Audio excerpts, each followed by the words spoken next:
हमारी जो है हमारी संस्थाएं उन जमीनों में चल रही है और संगतें बार बार वहां सेवा करने जाती है।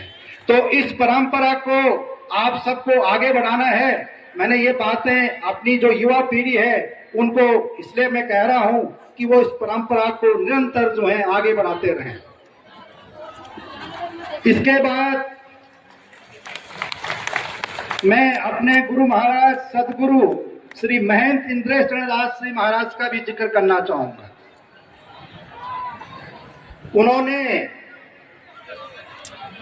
सन 1945 में 29 मई सन 1945 में वो जो हमारे 8वें सदगुरु थे श्री लक्ष्मण दास जी महाराज, बल्कि हमारे कल सेवक आए थे भी बता रहे थे हमारे गुरनाम जी की, उन्होंने तरसेम लाल जी वो ठीक हो गए, अभी हॉस्पिटल गए थे, हाँ सही हो गए हैं, उन्होंने उनके दर्शन किए हैं। बल्कि हमारे कई सेवक जिनकी उम्र 90 साल से ऊपर होगी उन्होंने निश्चित तौर पे जो है लक्ष्मण दास जी महाराज के भी दर्शन किए होंगे।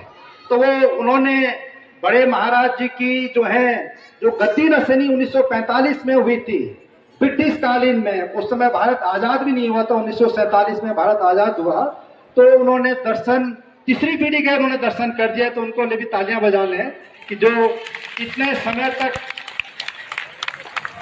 समय तक अपने को स्वस्थ रखना यह भी बहुत बड़ी एक तपस्या है। तो उनको मेरा आशीर्वाद, वो स्वस्थ रहें और दरबार की सेवा करते रहें।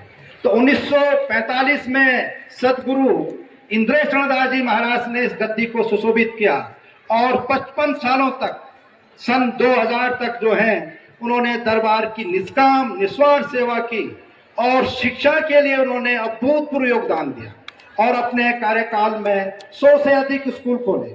श्री महाराज जी का कहना था कि शिक्षा एजुकेशन किसी भी देश के निर्माण में नींव का कार्य करती है।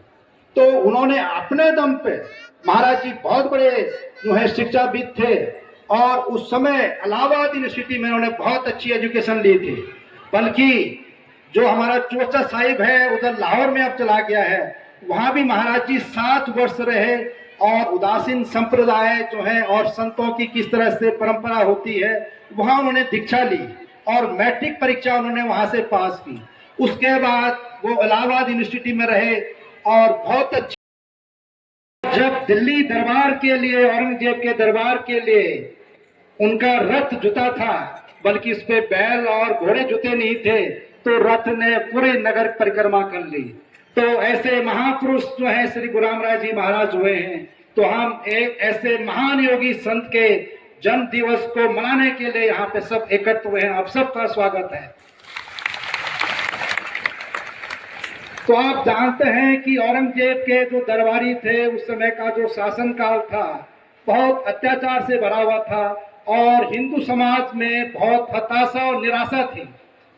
तो जब गुरु महाराज जो है औरंगजेब के दरबार में पहुंचे तो वहां के जो मौलवी थे, दरबारी थे, उन्होंने कहा कि आप तो सिद्ध गुरु घर से आए हैं। तो उनकी बहुत तरह से परीक्षा ली। तो गुरु महाराज ने वहां पर 72 चमत्कार दिखा दिए। वो आप लोगों ने हमारी इतिहास की बुक, हमने उसमें सब उन 72 चमत्कारों का वर्णन किया है। आपको वो किताब हमारे दरबार मिशन ऑफिस से मिल जाएगी और उसको आप विस्तार से पढ़ सकते हैं। जब ये सारी चीजें वहां पे हुई तो औरंगजेब गुरु महाराज के चमत्कारों से बहुत प्रभावित हुआ और उनको हिंदू पीर और कामिल फकीर की उपाधि दे दी। तो भारत के बादशाह द्वारा गुरु महाराज को इतना मान सम्मान दिया गया और उनकी सिद्धियों से चमत्कार को देखकर औरंगजेब जो है नतमस्तक हो गया और उनको अपना गुरु मान लिया। जब ये बात पंजाब गुरु हरराय जी को मालूम चली तो सभी गुरुओं का ये मानना था कि ठीक है आपके अंदर सिद्धियां हैं लेकिन इसका चमत्कार, इसका प्रदर्शन नहीं करना चाहिए। और गुरु महाराज को इन्हीं कारणों से गुरुगति नहीं मिली गई। तो वो पंजाब छोड़कर